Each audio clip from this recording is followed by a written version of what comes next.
happens to me a lot of times when I think I'm done with something. God gives me some more stuff. So when we pick back up with that, I'll just review right quickly the ones we went over before. Occupational hazard, I define it, a danger or hazard to workers that is inherent in a particular occupation. And the scripture base that we had was 1 Corinthians chapter 9, and really looking at the 27th verse. 1 Corinthians chapter 9, verse 27. And it says, but I keep under my body, bring it into subjection, lest by any means when I have preached to others, I myself should be a castaway. With the amplified version saying, but like a boxer, I buffet my body, handle it roughly, discipline it by hardship, and subdue it, for fear that after proclaiming to others the gospel and things pertaining to it, I myself should become unfit, not stand the test, be unapproved, and rejected as a counterfeit. Okay. So that's the scripture. So just to review the other hazards that I went through last time we were together. High-mindedness or big head syndrome resulting from getting greater revelations and new levels of the Lord. The second was my revelations only come from God and His Word. And we said that's a season where God is giving you revelation. But that's not the only place you get revelation from. Relying on my knowledge too much and not God. Being in church work so long that you rely on your knowledge of church work instead of relying on God leading you and directing you in what direction to go. Not recognizing what ministry season you're in or trying to stay in a certain season too long. And we dealt with recognizing that there are seasons that we go through, and you got to realize what season and what ministry season you're in and try not to stay in one too long when God is trying to get you out of it.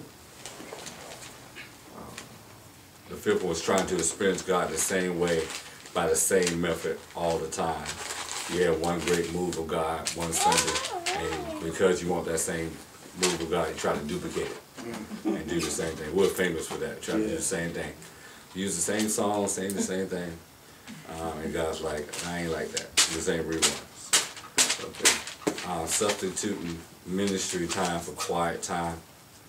And we said that happens, you get so busy in the ministry that you don't spend quiet time with God. And ministry is not a substitute for quiet time. And the seventh was doing something because it worked for somebody else in ministry.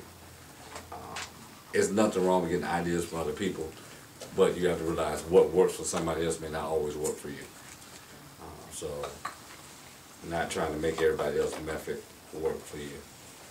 And then the eighth one was not being teachable or only from certain people. When we get in ministry and we think we have reached our potential, or we can only receive a word from a certain person or certain, that's one of the occupational hazards of ministry. So those were the 8 I dealt with last time we were together. I'm going to pick up some new ones. 9, 10, 11, 12, 13. 4 more, 5 more. Occupational hazards. Number 9, being hurt and disappointed by people. That is an occupational hazard. Go to Psalm 55. Psalms 55.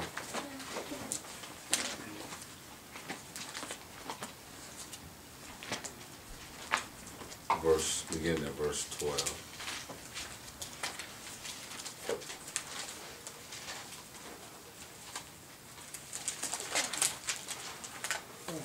Psalm 55, beginning at verse 12.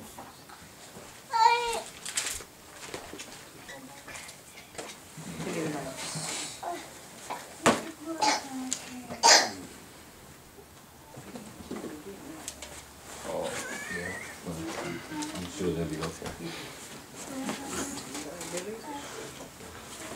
Psalm 55, verse 12. For it was not an enemy that reproached me, then I could have borne it. Neither was he that hated me, that did magnify himself against me. Then I would have hid myself from him. But it was thou, a man, my equal, my God, my acquaintance. We took sweet counsel together and walked unto the house of God in company. And one of the occupational hazards of ministry is being hurt by the same people you help. Yeah.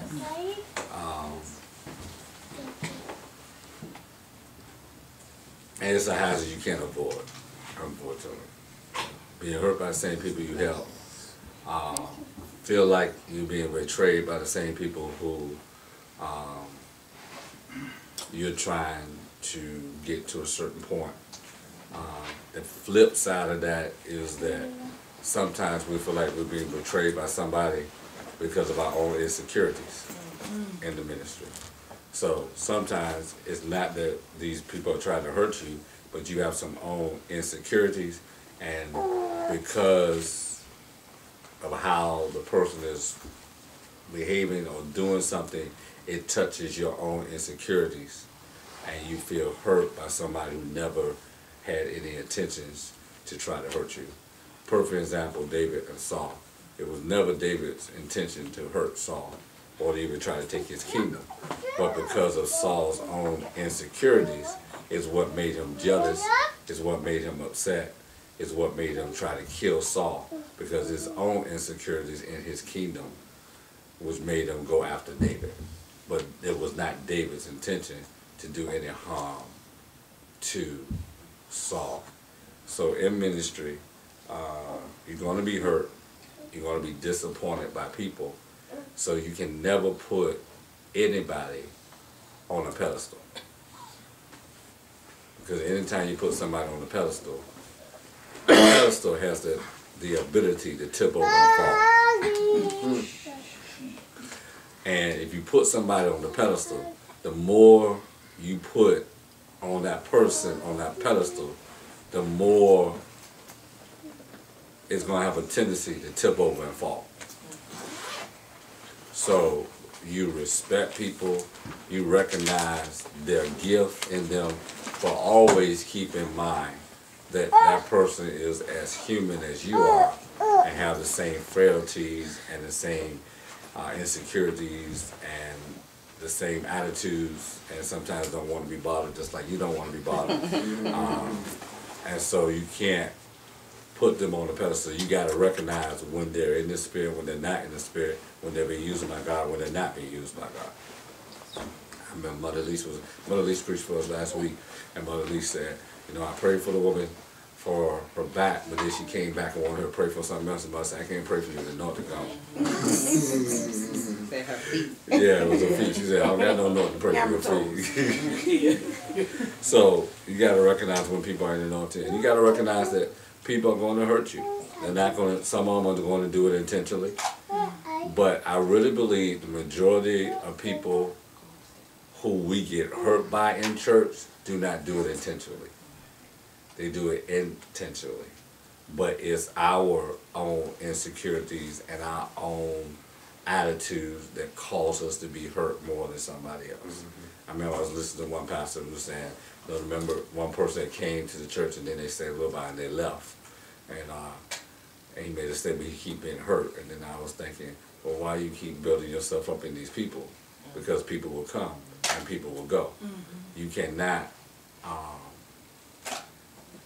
you have to recognize that some people are only there for a season. And so you can't, every time somebody comes, you can't throw out the red carpet and make a big fuss over them because they may not stay. So some of these things that we get hurt by in ministry, we set our own self up for. We set our own self up for the hurt. And then we're mad at God because we're getting hurt, and God said, I ain't never tell you to respond like that to that person. I ain't never tell you to put all them accolades on them. You know, I ain't tell you they were going to stay. So that's definitely one of the occupational hazards in business. Being hurt and being disappointed by people. You know, Pastor, just to piggyback, you know, talk about that season. You know, we forget, I mean, I know you're talking about occupational hazards within the church, but that's also, when it comes to season, that's with anything in life. We have to realize that sometimes people are just there for a season, or we go through things just for a season. And sometimes we get upset when, like, we have friends, and the friends, we feel like that friend should be there all the time, and then they move away. They're like, well, God, why you take my friend away from me? But it's like they were just there for you for that time period. And I have found in my life that once I realized it, because I had so many people that come in that my life, and I realized they was just there for a season, and I was just there for a season. And, you know, and up into my adult years, I have learned to accept that so much better. I'm like, oh, it was so good, you know, when you see them, oh, it's so nice to see you, you know. But just realizing that was just for a season. But it does not take away from your friendship. It does not take away from who that person was when they was with you a lot. You know, it just was for that season. But that's a lot in life when it comes to season. One of the mother who helped us with our wedding, she came, she did the catering, she did everything. She was just there for a season. She came in enough time to set everything up for our reception for the wedding, and about a month or so after that, she was gone. Yeah. And she was, so God will send people into your life for a season.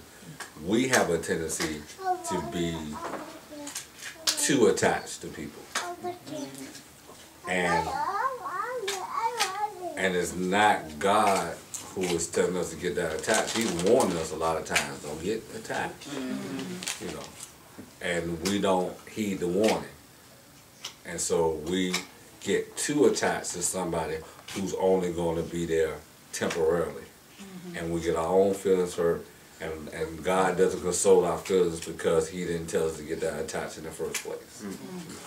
And even when you get attached, it's okay. As long as you know it was for that season, you know. A lot of times we don't realize. Yeah, I mean, and see, and then you have to respond the right way when God lets sending people